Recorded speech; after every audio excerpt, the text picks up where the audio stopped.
Hey everyone, today I'm going to be comparing the Bose QuietComfort Earbuds to the new Momentum 3 True Wireless Earbuds. Both retail at a similar price, but you can probably get the QuietComforts a bit cheaper. They've been out for a decent amount of time now. But anyway, we're going to cover everything here. As usual, we're going in depth. Let's get into another Pick Ear review.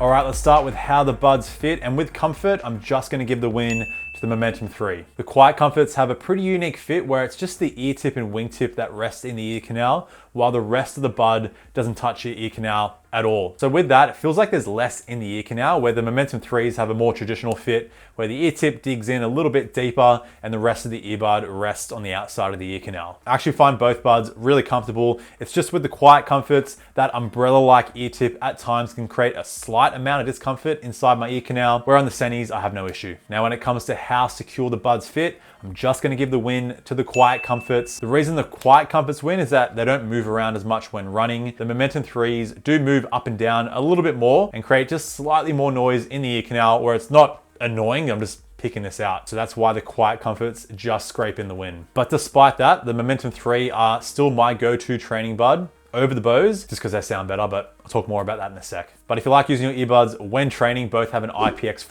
water resistant rating, fine for sweat, splashes of water, use in the rain, you just can't submerge either bud in water. Now with battery life, in my test at 70% volume on an iPhone XS with noise cancelling on, got 8 hours and 9 minutes from the Momentums, 5 hours and 59 minutes from the QuietComforts. So Sennheiser gets the win there. When it comes to fast charge, 10 minutes will give you an hour's playback on the Sennheiser, 15 minutes, 2 hours playback on the QuietComforts, so Bose gets the win there. Both cases do charge wirelessly, so no issues there. When it comes to case size, you can probably tell Momentum get the win, and you're gonna get more total battery life as well. Now, when it comes to controls, the Sennheisers get the win here because you get complete customization of each individual touch function in the app to whatever you like. So this means you can have volume control and all your other controls on the earbuds. The Bose do come pretty close. You can control everything except for skipping tracks back. With a lot less customization though, the only touch function you can customize is a long hold on the left earbud. So not much customization, but at least you can still control volume on the QuietComforts. Both buds do have in-ear detection, so it'll automatically pause and play your music when you take the buds in and out of your ears, but it's only on the QuietComforts, where if you have noise cancelling on, take one bud out, it'll turn off in the bud that's still in your ear, where on the Momentum 3s, it'll just stay on in one ear, which I personally find a little bit weird. Now onto connectivity. Here's what you're getting. So you get the advantage of Bluetooth 5.2 as well as aptX and aptX adaptive for your Android users. Both pairs don't have multi-point connection to connect two devices to the earbuds. The Sennheisers do have this coming soon, I just don't know when. But on the QuietComforts, you do have the option to just press the pairing button on the case, and then you can switch to whatever other device you have connected to the earbuds. So not super efficient, but another option if you need it. Now where Sennheiser gets the win is with single earbud use. You can use either earbud individually while the other rests in the case, and that earbud that you are using will work in mono mode, or on the Bose, you can sadly only use the right earbud, not the left earbud individually. But at least the right earbud does work in mono mode, so this means you hear both audio channels in the one earbud. Now when it comes to latency with watching videos, both pairs are completely fine. Here are my detailed gaming latency results, and to quickly explain, you want to get around the 200 milliseconds if you're into your games like shooters. As long as you're below 400 milliseconds, that's going to be fine for most casual games. But now let's run through the indoor and outdoor microphone comparisons.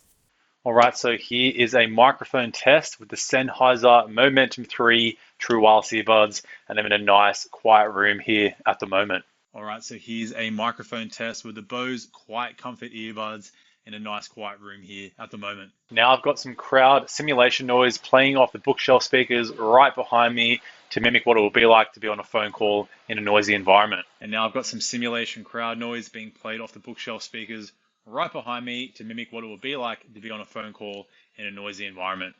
All right, so here we are in the outside world with the Sennheiser Momentum 3 True Wireless Earbuds on a nice busy motorway here right now with cars going 100 kilometers an hour. So hopefully you can hear my voice well and the noise is getting blocked out. All right, so here we are in the outside world with the Bose QuietComfort Earbuds on a nice busy motorway here right now. The sun is glaring in my face, but hopefully you can hear my voice well and the noise from all these cars is getting blocked out. All right, before we talk about noise cancelling, quick little drop on my Instagram here. If you want to stay updated with behind the scenes action of me, my audio ventures, link is down below.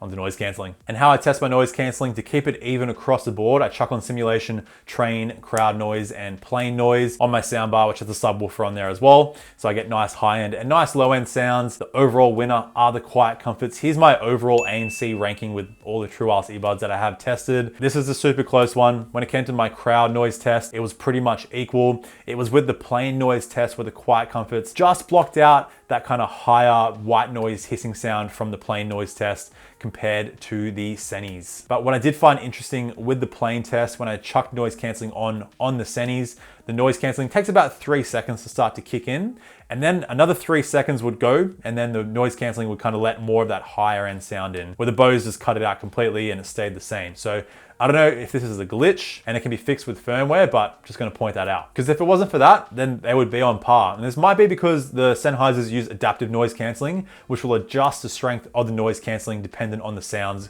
in the outside environment. Where on the Bose earbuds, you can manually choose the noise cancelling strength. It's not adaptive. Now, when it comes to EQ shift, that's how your sound quality changes with noise cancelling on compared to noise cancelling off. Bose barely have anything, and the Sennheisers actually sound slightly better with more bass, and they're slightly louder with noise cancelling on. So good stuff there on both pairs. Now, when it comes to wind noise coming in through the microphones with noise cancelling on, you're only getting a wind noise reduction mode on the Sennheisers. So with that on, it'll completely cut out any wind coming through the microphones, but you do lose about 50% of your noise cancelling strength. And it's something you'll probably want to use because when you just have regular noise cancelling on, it's quite easy for wind to come in through the microphones. I've noticed this when just going for a walk outside on not a very windy day, and the mics picked up the wind noise quite easily. Where on the Bose, it wasn't as bad, but sadly there is no wind noise reduction mode at all on the Bose. So wind does get through the microphones, but not as much as the Sennheiser just with their regular noise cancelling on. Now, when it comes to the transparency mode, Bose gets the win here. I rate them a solid 9 out of 10, where I'd rate the Sennheiser about 8 out of 10. So the issue with the Sennheiser, they have nice clarity, but they do have a bit of white noise hiss where the Bose don't have as much. But on both pairs, you can adjust the strength of the transparency mode in the app. Now, before we talk about sound quality, I want to quickly touch up on the app support, and I'm just going to give the win to the Momentum 3s because both apps are pretty fledged out. You get EQ customization on both, but what's missing on the Bose app that you do get on the Sennheiser app is the fully customizable controls. You can also save presets with the EQ as well. And the EQ on the Sennheiser app does give you a bit more freedom, and you have options there like the bass boost mode and the podcast mode as well. You also get a sound zone feature, which allows you to save presets of EQ and ambient controls for locations that you normally visit. And they've also got a sound check feature. You run through a quick test and you get a custom EQ made. It's a bit gimmicky. You can just probably make your own EQ faster and it will probably sound better. So you can just customize it to whatever you like, but it's there. Now let's quickly touch up on volume. The louder pair are just the Momentum 3s. You get about half a click extra volume at max volume, and they also retain the same tuning all the way to 100%, where the QuietComforts on those last 2 clicks, the bass doesn't really increase. It's just the mids and the trebles. So if you like really loud listening, the Momentum 3 are gonna be the pair for you. But honestly, both pairs above 80%, you're in hearing loss territory, so be cautious, people. Where the Bose wins though is with quiet level listening. They get to a much quieter volume at those low volumes, and they still sound really good at the lowest volume, where the Sennheisers are still quite loud at the lowest volume. But now let's talk about the sound quality itself, and it's been pretty neck and neck throughout this whole video, but this is where the Sennheisers start to really shine through.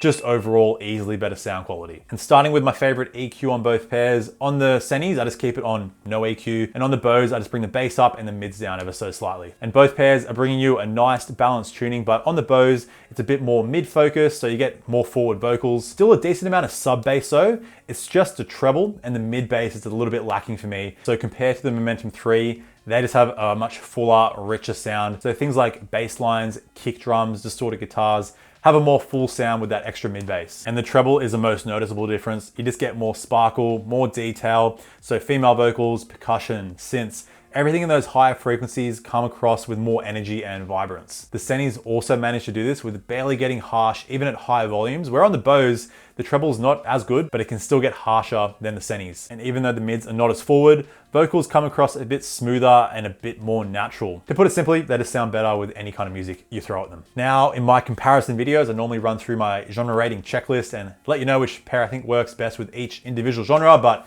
you can probably tell it's an easy win for the Momentum 3s for every genre. Plus, the Sennheiser also have the extra bass boost option and podcast option. So you have more customization with your sound. You can make the Sennheiser sound really bassy, where you can't really recreate that kind of sound with the EQ on the Bose. And the podcast option allows you to bring the buds to a more neutral sound that's a bit more mid-focused, kind of like the QuietComfort tuning, but better. So to wrap it up here, it's pretty close overall, but if I was to only choose one, I'm gonna go for the Momentum 3s with that superior sound and the fully customizable controls being a massive one for me. But thanks for tuning in. Be sure to check out all my other Momentum 3 comparisons right here. But in the meantime, stay picky and I'll see you in the next video. Bye now.